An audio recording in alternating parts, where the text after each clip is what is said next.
How does a country the size of New Jersey, surrounded on nearly every side by enemies that have sworn its destruction, manage to survive? A nation of just 10 million people, ringed by hostile borders, outnumbered in almost every conflict it has ever fought. And yet, decade after decade, war after war, it endures.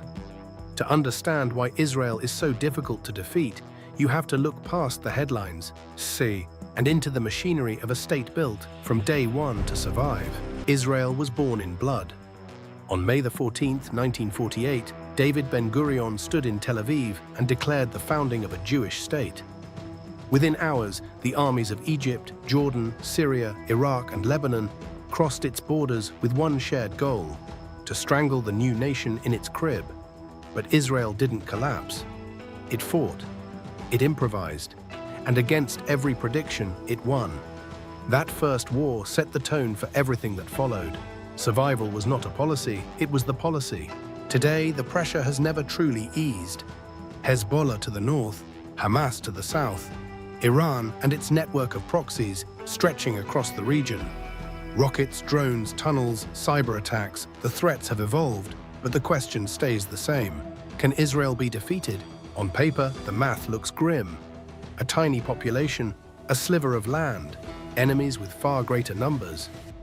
And yet, time and again, the answer comes back the same: no. And the reasons are deeper than most people realize. Israel's geography is, at first glance, a nightmare.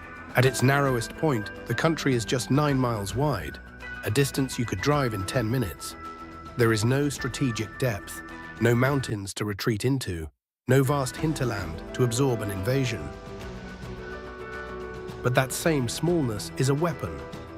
Troops can be moved from one front to another in hours. Reservists can mobilize overnight.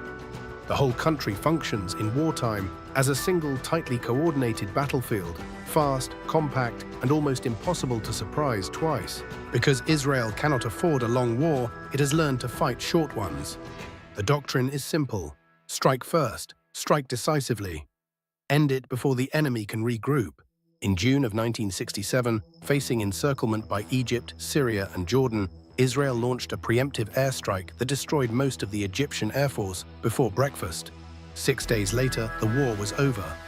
Israel had tripled in size. It was a masterclass in speed, intelligence, and nerve.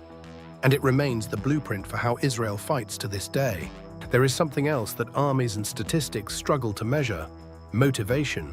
For Israelis, every war is, in some sense, an existential one. There is no fallback country, no second homeland waiting across the sea.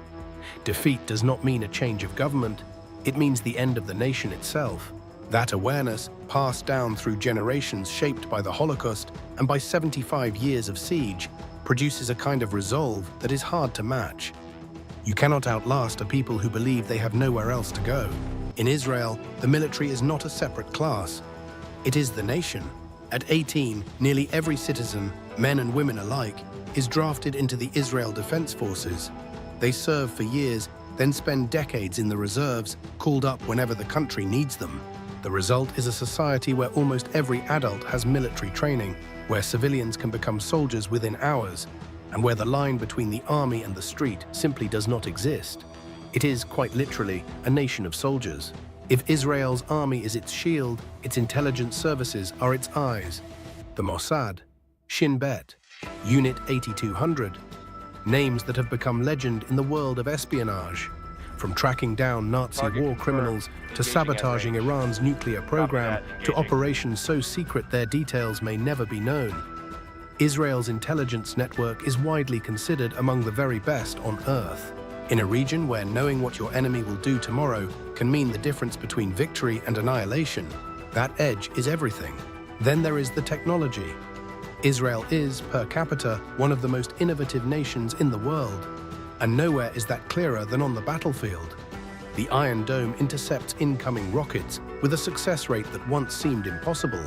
Drones, missile defense systems, cyber tools, and battlefield AI are designed, built, and tested here.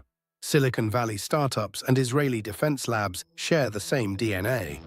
When you cannot match your enemies in numbers, you match them in ingenuity. And then you pull ahead. Finally, Israel does not stand alone. Its alliance with the United States is one of the closest in the modern world, measured in weapons, intelligence sharing, and diplomatic cover worth hundreds of billions of dollars. In cyberspace, Israeli operators are considered first tier, and though it has never officially confirmed it, Israel is widely believed to possess nuclear weapons. The ultimate insurance policy: small, surrounded, outnumbered.